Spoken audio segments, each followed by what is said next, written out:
All right, hey, welcome. It's Chris Petri. Thanks so much for coming by. We're doing some extreme beginners watercolor paintings again here. We're actually going to cover some really fun and simple style paintings using the glazing technique. And here I'm going to show you how we're just going to create this whole painting with one 1-inch flat brush, lots of water, lots of paint, colors mixing, beautiful composition, landscape. We're going to kind of like just concentrate on trying to get into the mood of the painting, pretending we're out in a field somewhere, along a farm, in the mountains, along a beautiful area here where we can actually get out there. We'll be in our chairs with our sketchbook and our paints. We have our palette. We have our Prang Oval 16 palette. We're going to be using all of the beautiful oranges, yellows, greens, blues, and purples for this wonderful composition. So this is going to be a lot of fun, and this is a painting that everyone at every level can do successfully. Just a matter of following the steps, and we cover each of the steps here and each of the methods that you need to get this painting done. And again, you're going to have a lot of fun doing it. It's a beautiful painting. It glows because we'll cover all the things you're going to do. You're going to do an underpainting with some orange paint, really light wash of orange, and then you're going to go over the top of this with your greens and your blues and your purples. You'll have a wonderful time doing this painting, so let's get started.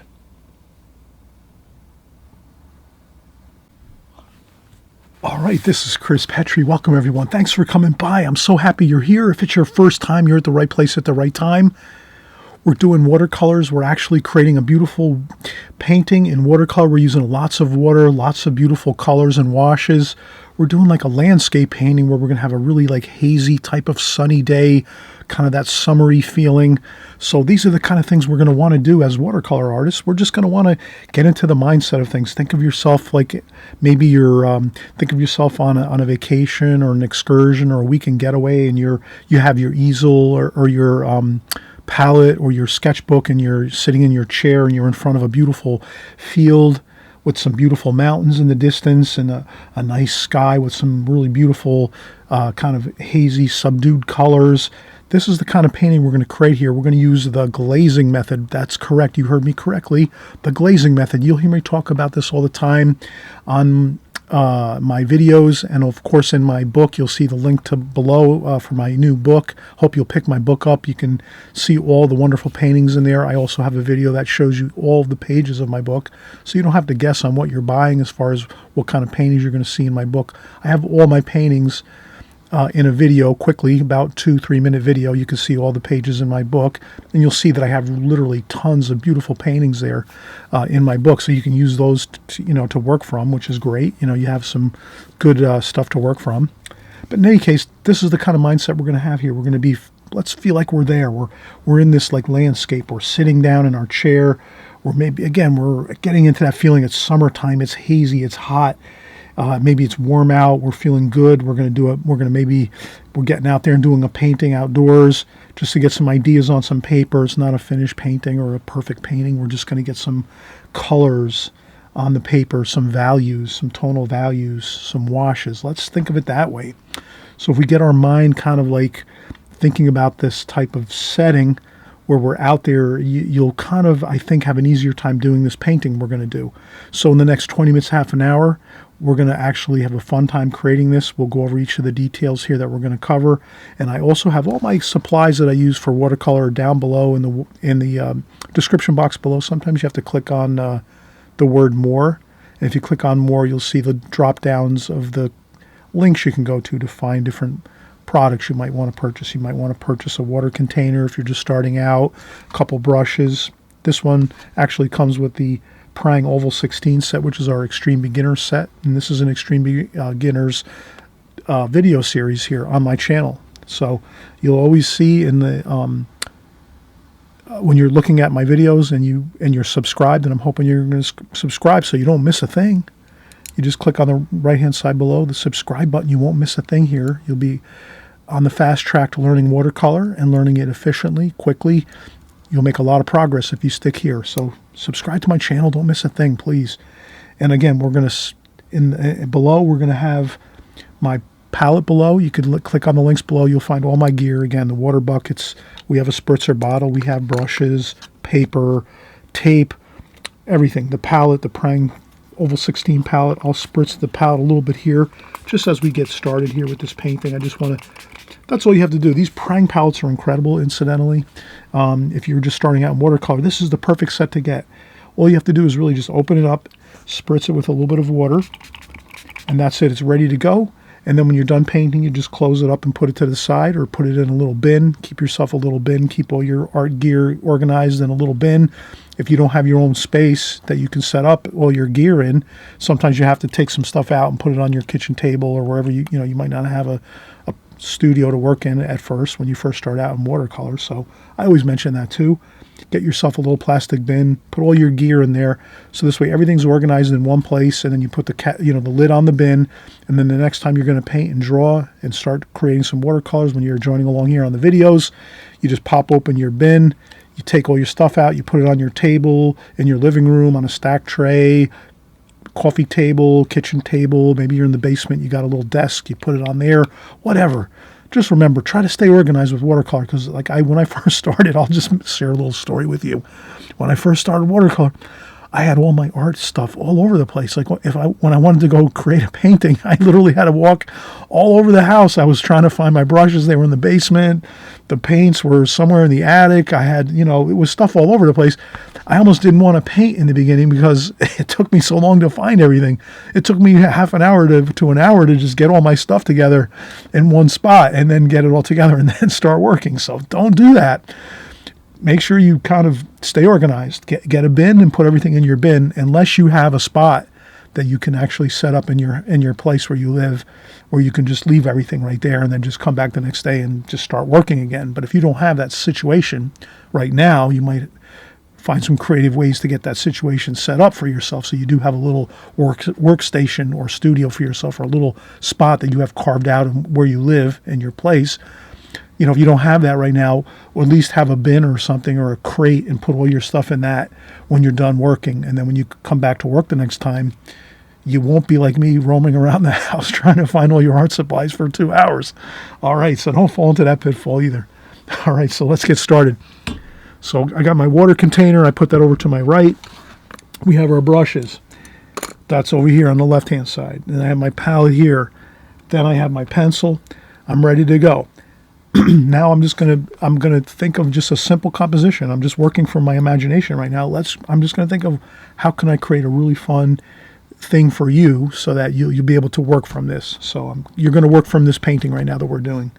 So you might have to hit pause, or do a screen capture, whatever it is. If you're good with technology, or if you're not great with technology, find somebody in your family that's good with it, and they'll tell you how to do a screen capture, or a screenshot on your cell phone, all that kind of stuff.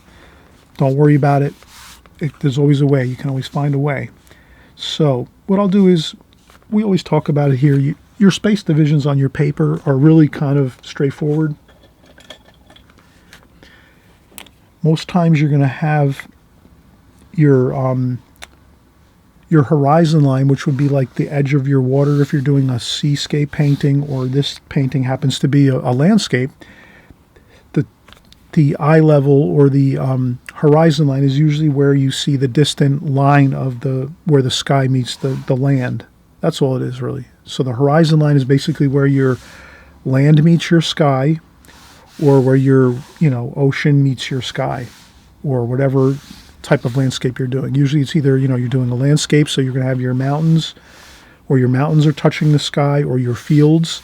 And if you're doing like an ocean painting or a seascape, then that's where your ocean meets your sky. So we always talk about, usually the most pleasant place you're going to want to put that line is about 1/3 of the way up, or 2/3 of the way up. So if you want a large sky in your painting, then you'll put your land, so you'll put your land down here, across here, where your mountains are, or your fields and things like that. And then you'll have a larger sky up here. Let me do it on a piece of paper here. I could demonstrate it quickly. Okay.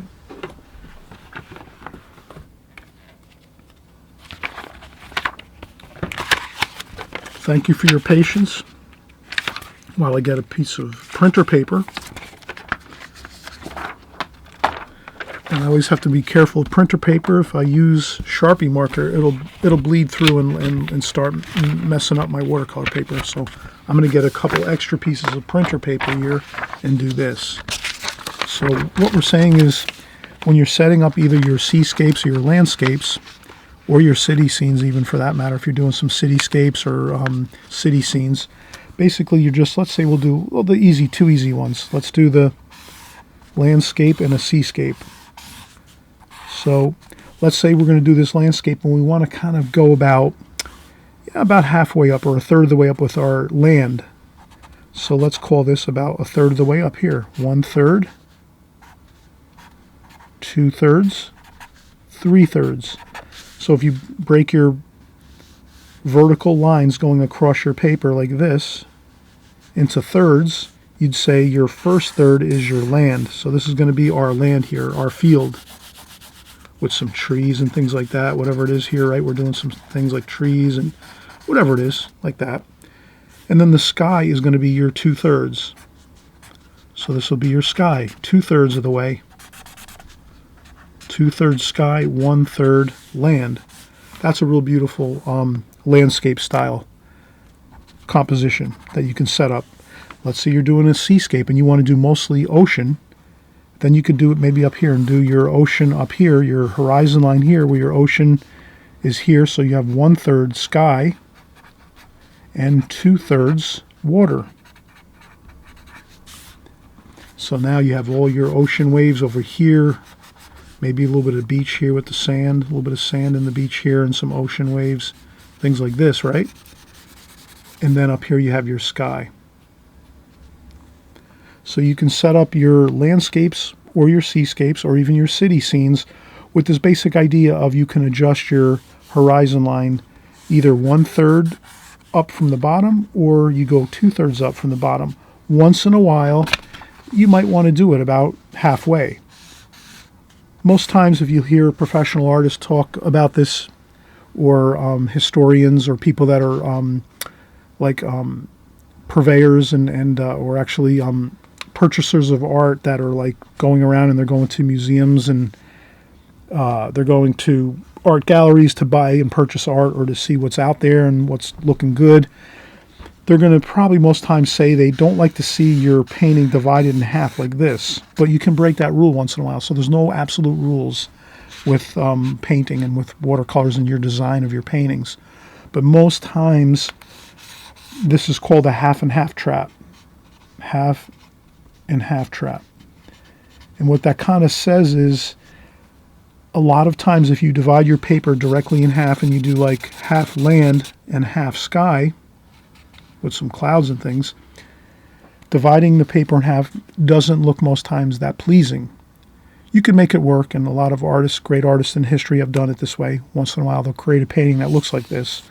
But most times you will see that professional artists that are out there that are creating paintings for galleries and museums and things like this, they're going to stick with the kind of tried and true, keeping your horizon line about 2/3 from the bottom up, or 1/3 up from the bottom, or 2/3 up from the bottom for your horizon line, where you're going to have your ocean horizon line or your land horizon line and maybe some mountains in the back here like this. Just a little note on composition. That'll go a long way for you. So if you're creating your own paintings or you're working from photographs or books or anything like that, you can kind of always use this as your kind of like go-to. Most times you're going to want to shoot for something where you're breaking up your painting, in thirds. It's kind of like a nice way to divide the rectangle like this. Whereas the half and half, like so, that can be a little problematic. It doesn't quite look as pleasing most times, and a lot of times, again, professional people that are purchasing art, going to galleries, looking to buy art, so forth, they're going to look at this and say, well, they're going to in their mind think they would rather see it this way than, or this way than this way, dividing your painting in half like that, right, directly in half. Just the kind of information you can use. You're the artist, you'll kind of make of it what you will, but that's kind of what we're going to do here now. So let's say the next thing we're going to do is we're going to get that about 1/3 here for our land. So let's do that. Let's make it 1/3 here. Let's make the land a little bit sloping. So I'm going to, maybe we're going to take this and just make this, we're going to slope the land a little bit. So we're not going to make it level. We're going to kind of make a little bit of a downhill slope from the right to the left. So let's do that. So I'm just going to take my pencil and just go across like that and do that. Okay. And again, we're following that rule. This is about 1/3 up, 2/3, 3/3. Now, let's just say, let's make some mountains up here. And let's do that. Okay, now these mountains right here, going across here, up here, like this, rolling mountains, that's fine. That's going to go about halfway up the page. But the strong line here for the distant fields, that's going to be 1/3 up from the bottom approximately, and then you have a halfway with your mountains. Okay, that's all right. And then up here we're going to have our clouds and things and our sky wash. So now we're all set up. This is all you need for this painting. The only thing I would say, maybe here we'll do a little bit of maybe there's a little bit of some trees over here. I'll put a little bit of some trees, just a little sketch there, some trees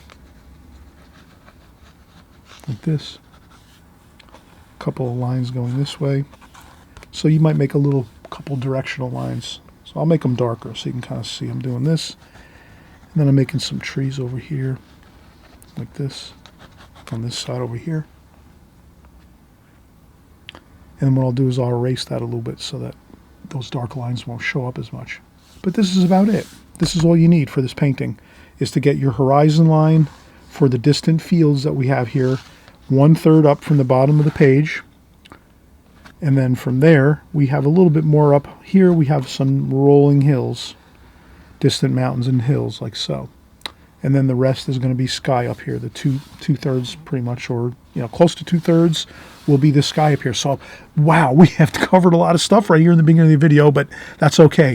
I'm sure you're following along. If you got to stop the video sometimes and like rewind a little bit and then go over it a second time just to kind of get everything straight, please do that.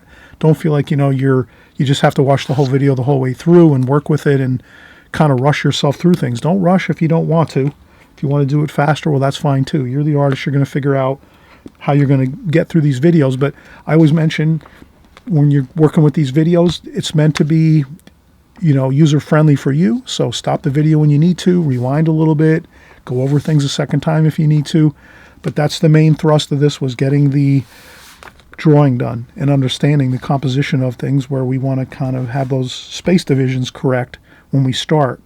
And then once you have that, then you really have a beautiful composition already penciled in, and then you're ready to paint. And so what I'll do now is I'll just kind of erase a few lines just to lighten them up a little bit. Like that. But you know already what we did here. You saw what we did, and you put those onto your paper, and now you're ready to paint. So let's take a quick break. What we'll do next is, after we take about a 5-10 minute break, we'll come back, we'll mix our colors on our palette. We'll get all the colors we need right in our palette. And I mention this a lot. If you're just starting out in watercolors, wow, make it your life easy. Get all your colors first, put into your palette. And then when you have all your colors in here ready to go, then it's just a matter of starting your painting and getting all your colors washed onto your painting, onto your paper. And then occasionally you'll need to add a little more color, but you already have all the colors in here, so you'll know what you need to add by just looking at it and saying, oh yeah, I need a little more yellow in there. I got to have some more yellow, or I need some more green over here.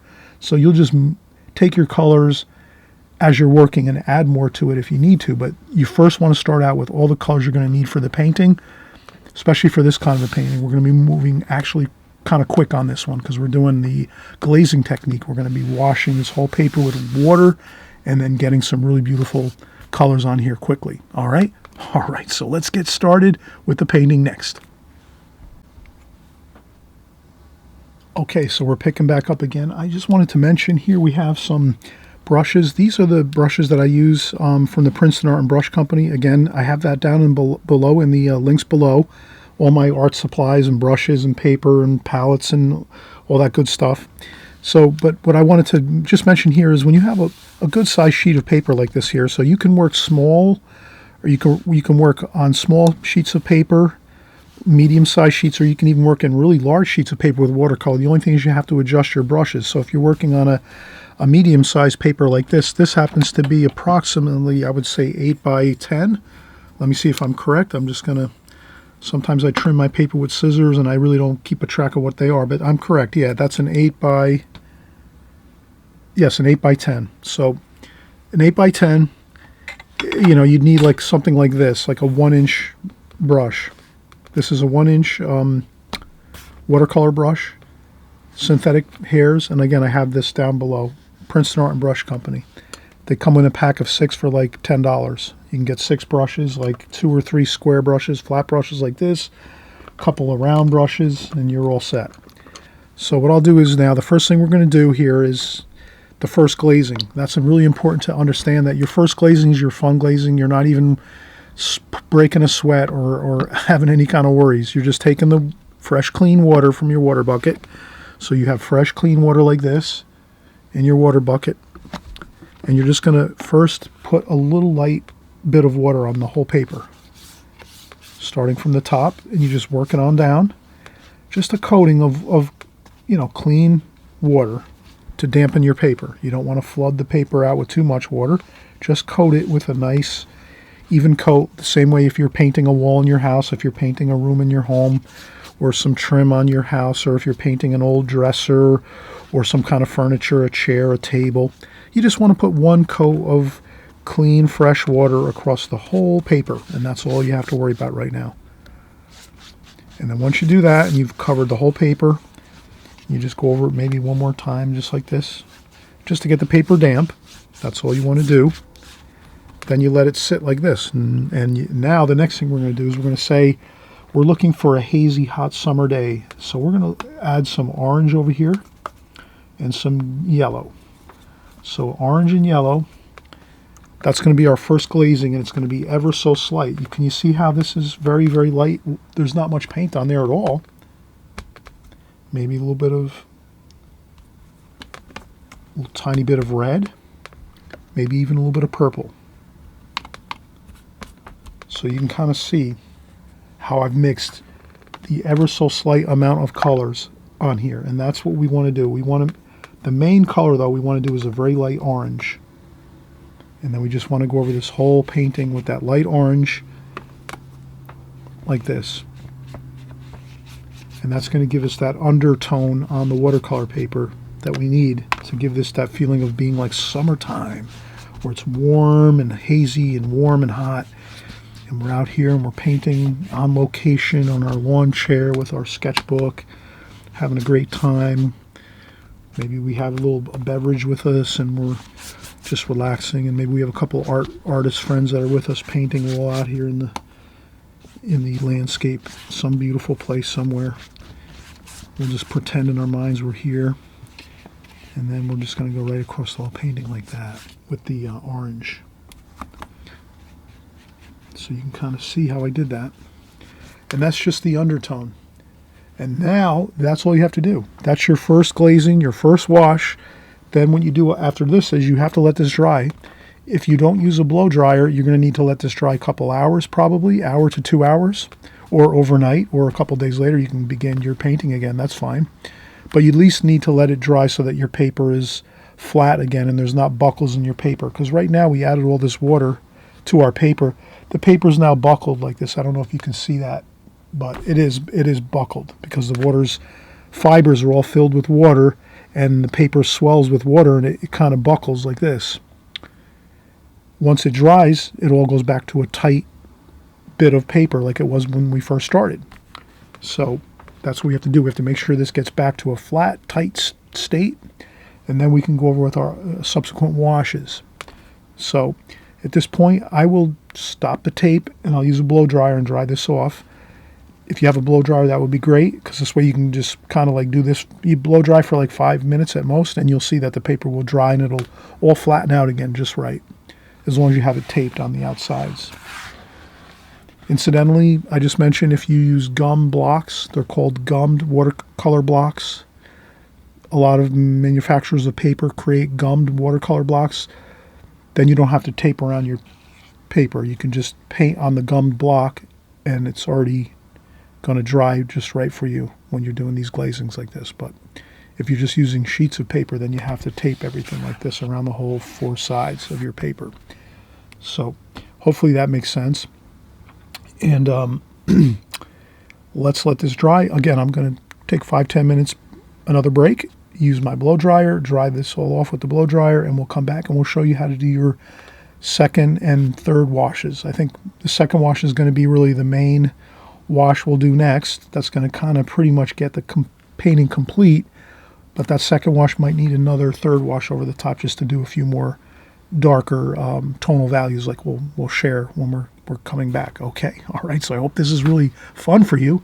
This first process right here with the first glazing is kind of not too hard.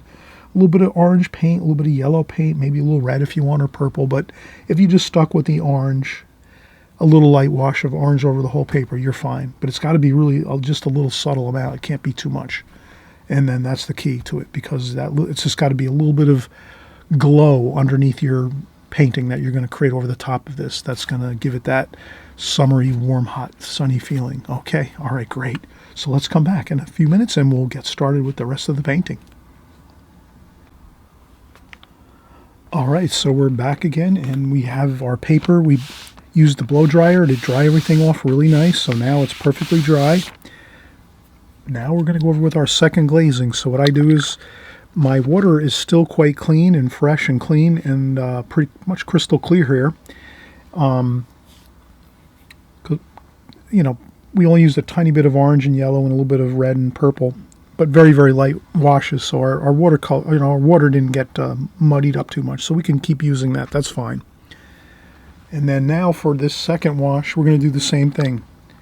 We're going to go over again with the light wash, clean water, fresh clean water, very light, just to dampen the paper. Go all the way across your paper.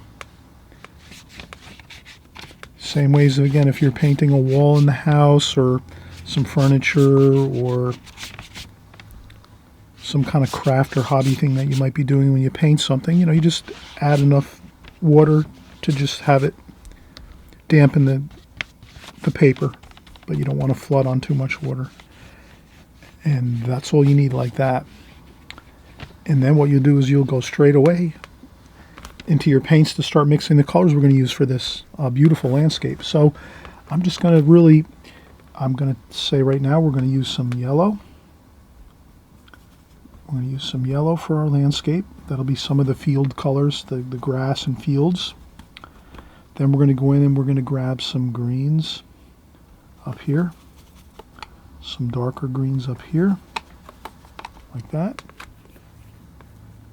Then I think for the sky colors, we're going to use some sky washes like this. Some blue. Touch of brown to kind of get a little bit of a little more blue. So I'm just experimenting with the colors and I'm looking at the colors right now as I see this. And I'm kind of seeing, yeah, this is looking pretty good. Maybe some purple down here. So that's going to be some of the purple, maybe mountain areas we're going to have in the distant mountains. And some greens for some of the greens that we need. And what else might we need here?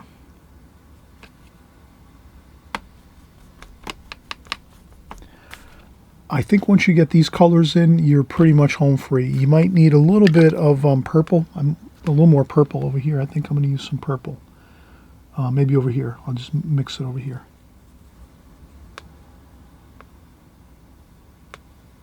Like that. So I'm going to mix some purple there. And we have, again, some greens over here. Darker greens up here. And then for these greens, let's add a little brown to them, or even orange. Add some orange to your green, just to kind of make them a little more subtle. Okay, so if you touch a little bit of orange into your greens, you're going to notice they're going to get a little more relaxed looking and not too high intensity. That's what you want to have, a little bit more, less high intensity with your greens. You want to keep them kind of like that olivey green. I think the olivey green looks much better than if you have that really bright dark green that sometimes can really just look quite a bit off from what you'd want to see in a landscape. And we're kind of having a beautiful hot sunny day here, so you're going to kind of see there's kind of like a haze, so the haze is going to make everything kind of look a little bit diffused and lighter and like mistier. That's what I'm kind of trying to say here, is it's going to look misty and hazy right now when we're doing this. So we have the paper, it's damp, and let's get our greens in, and we'll start using our greens in the bottom of the painting. And I'm using, again, this 1-inch brush here. And I think that's really, we could just use this 1-inch brush the whole painting. I don't think we need to use any other brushes for this. So there we go. We have that first bit of green. Let's use some of that darker green down here. If you need to mix some more greens, you just go in there and say, okay, I see I need to add more greens. Maybe I need to add a little brown to my green to get that a little darker here at the bottom. And you do that, you get yourself a little bit of the darker colors in the foreground here, closest to us. So if you can imagine, in this painting, I'm just kind of bringing this up for kind of the sake of trying to create a little more depth in the painting and make it look three-dimensional. Usually in the beginning, when you're painting the painting, you just want to keep in mind your darker tonal values, your darker colors, are going to be in your foreground, closest here on the bottom of the page, the bottom of the rectangle, the bottom of the painting. And then as you go into the distance, the colors get lighter.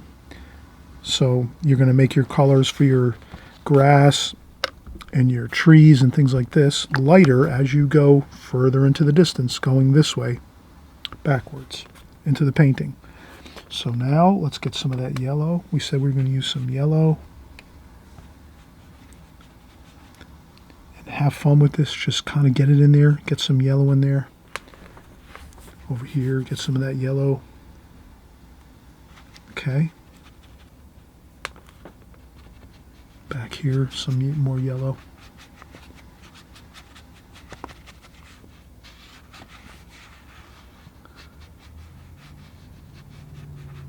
And then if you kind of see you're going to want to maybe soften these things up a little bit, then you might go in, you might rinse your brush off and dry a little bit of the water off your brush. Sometimes you're going to need to dry off some water off your brush so you don't have too much water on there now. And then you might have some more of that yellow. You might take some of that straight yellow paint and get that in there like this over here, just to have a little bit of that exciting kind of golden yellow, lemony yellow almost, right there in that portion of the painting. And then again, I rinse my brush off and I dry off a little bit of water on the paper towel or tissue, and I'll get a little bit of that purple. Let's get a little bit of purple in there. So this is just experimenting, having fun. I just wanted to add a little purple into the washes here. Maybe a little more brown and green up here. So let's make a little bit of a darker brown and green. Okay, and a little bit of orange. There we go. See how we just make a little bit of a darker bit of color there? Looks good. Then we might go with a little more orange and purple over here. We'll make some tree type shapes over here. We were kind of looking at that before. So you kind of create for yourself a couple of tree shapes over here, like bushes and trees. Over here like that.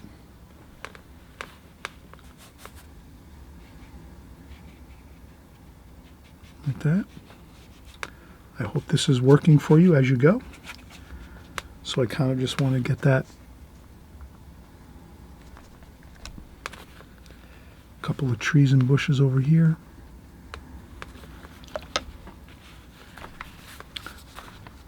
If you want to blot up a little bit, you can do that too. Then over here, let's do some more purple and blue for our mountains over here. Purple, more purple. You see how I'm using more purple and blue? And let's just get that on there just so we have the mountains, and you just kind of do the flow of the mountains like this. Take your brush and just kind of roll along here. That's going to look much better than trying to really go really slowly. If you can just kind of roll your brush across the page, that will get you the mountain range that you're looking for. That's going to look good and realistic. And then you blend that into the distance there like that. And I think that's looking good. And you can also blot up a little bit of paint with a tissue like this and just swipe across with a tissue to blot up some paint if you want. I think we'll add a little darker blue and green here at the base of that mountain. Like that. Those might be distant trees here along the edge of the field. So we have a field here, that grass field all the way across here. And then you have some of those trees along the distant field there, like this. Wow, that's really coming along and looking really good. Now at this point, I'll soften this up a little bit, this edge here. At this point, I want to start doing the sky, but what I noticed was my water is looking very murky right now and muddy looking. You see how that my water is looking a lot of very green and muddy looking? Perfect time, change out your water. So I empty out my water bucket, so now I'll add in fresh, clean water, and we'll get ready to do our sky wash. So I'm just going to take a quick break and grab some water from across in my studio. I usually have a lot of cases of bottled water stacked up so I can just drink plenty of water when I'm working. Stay hydrated. It's always important. When you're painting, you want to stay hydrated. Lots of water, drink lots of water. And also, too, you'll have plenty of water. If you have your cases of water, you'll have plenty of water to use for your paintings, or you can use your tap water if you want to as well. But let's keep going here. We have a really good flow going here. We've got our foreground in with our darker greens. Then we moved into our yellows and our light greens here for the field going into the distance, lighter. Everything's getting lighter as it goes back. Then we have our distant purplish mountains, mountain range there, with a little bit of those darker mountains in the foreground. You can add a little bit of more darks to those. Maybe you can change up a little bit there. Like that. So you can kind of maybe add a few little bits of different tonal values here. So you can make some lights and some darks, some different colors there along the fields in the distance here. But once you have that, you're really kind of set. Now what we have to do is get the sky washes in, which is going to be a lot of fun. So let's just take a break. We'll get some fresh, clean water for our sky because our sky is really light. The washes in the sky are going to be very light here, so we don't want to have murky, muddy water. That's why I always say, please, please, please, please change out your water.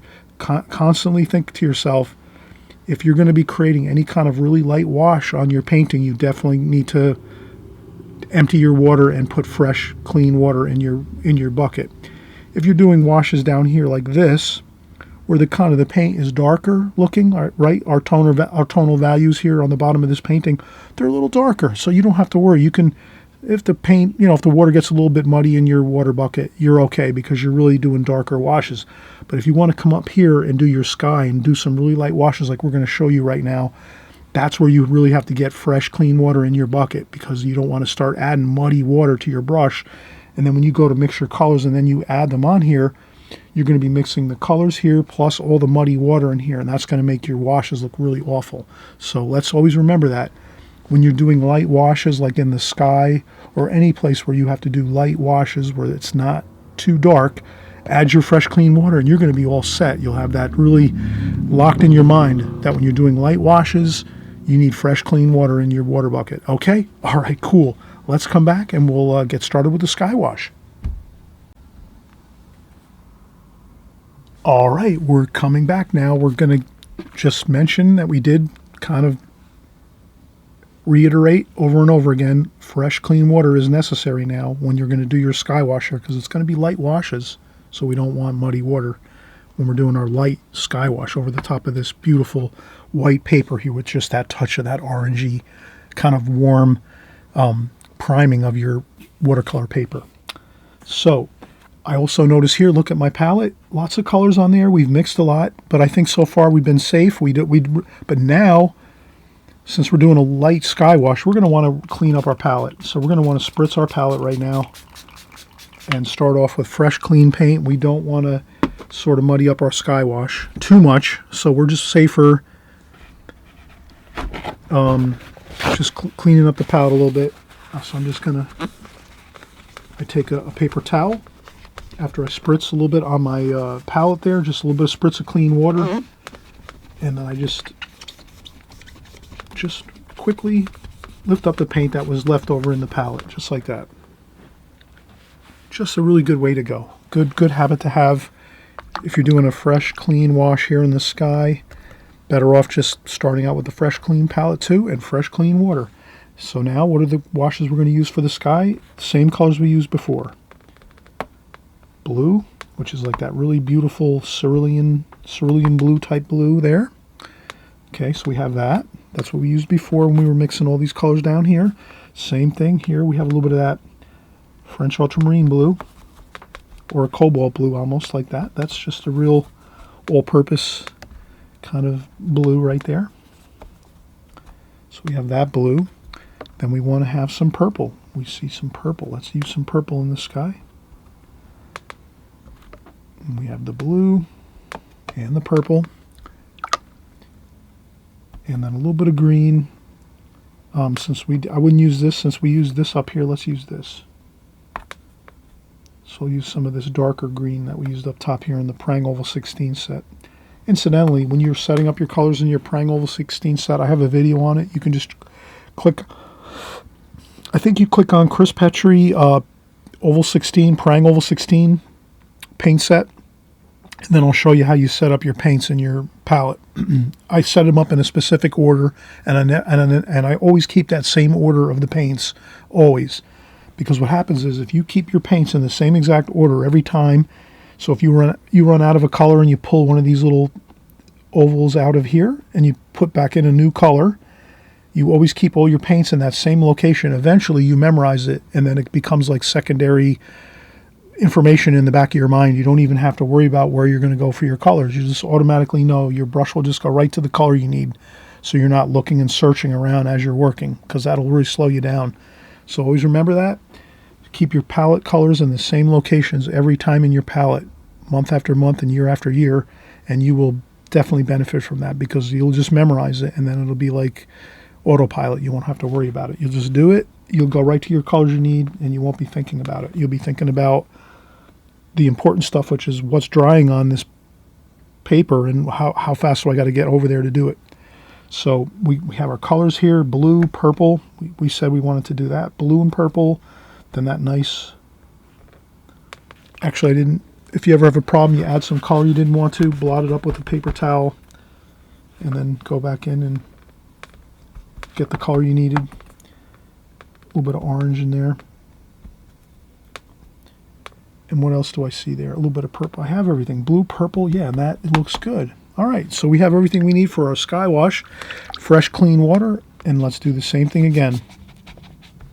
This time, though, when we put these damp washes on our paper for our sky wash, let's not dampen the whole thing. Let's just do it in a few spots here and there, especially up top.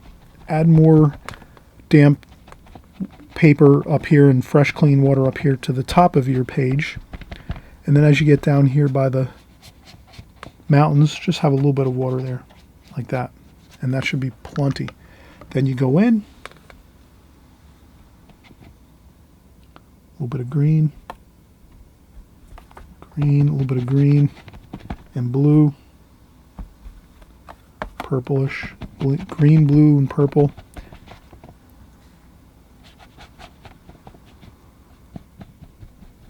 Like that.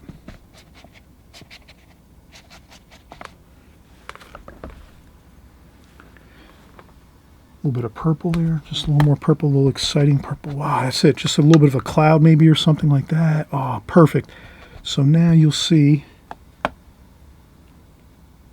and I add a couple splashes maybe there. A couple splashes on the, and that's it. That's all we needed there. And then maybe I'll use a little bit of orange just to go across the mountain here like this. And I just put that little bit of orange along there. Just a light touch of orange right across there.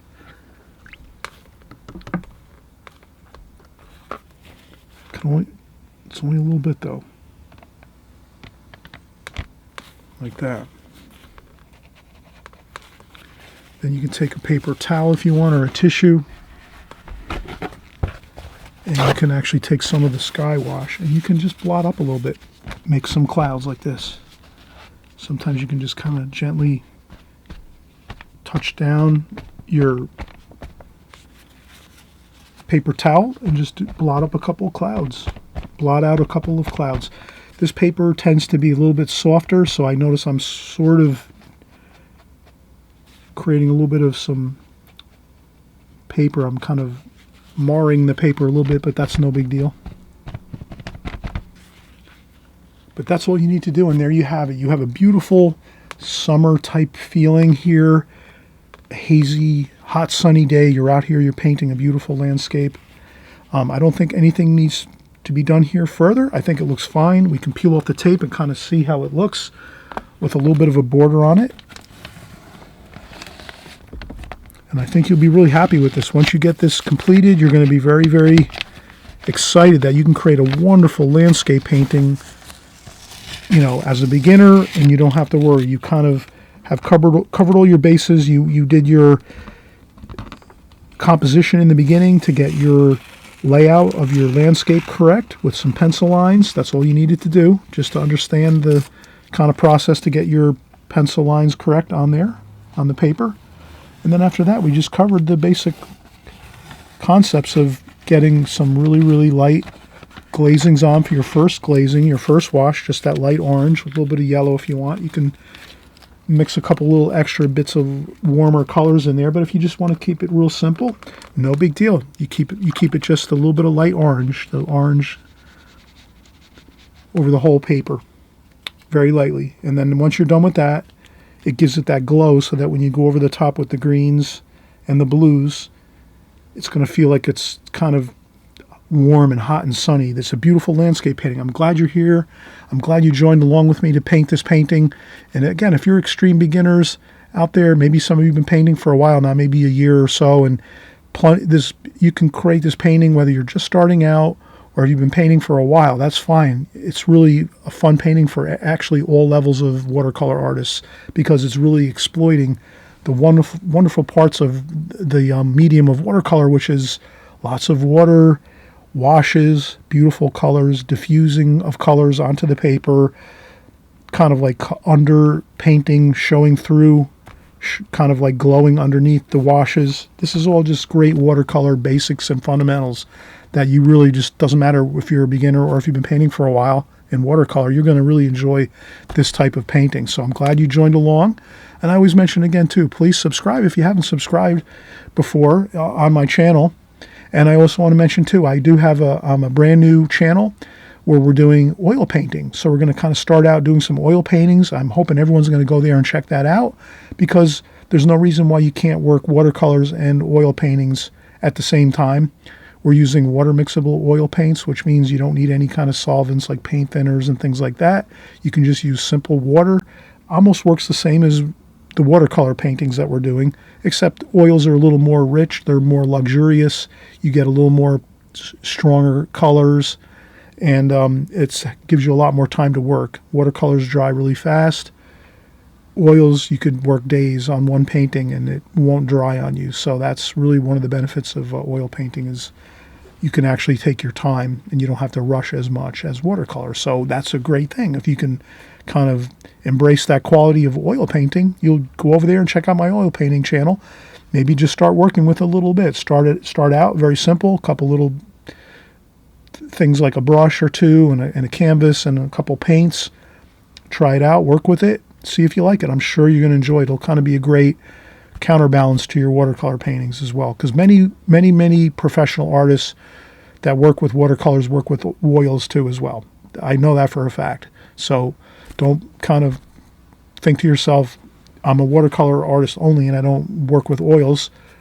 Again, most professionals that are out there today that are working in watercolors, they're working in oils too, because it really does kind of help the process with painting watercolors. I think when you're working with oils, you can learn more about mixing colors and it also helps you to learn a little more about having a little more time. You can actually learn more about, again, using more colors, more mixes with your colors as you go. So just a little side note there, new watercolor channel, new oil painting channel coming out. I'll put the link below for my new oil painting channel. Hope you'll check it out. But if not, that's okay too. Not everyone wants to work in oils. I can understand that. But even if you check it out and see what it's about, you'll kind of maybe, I think, be interested in it eventually. Okay, so let's come back again. We'll meet up again very, very soon. Thanks for coming by and painting with me. And all of us here, we're having a fun time in watercolor. And see you soon. Bye-bye.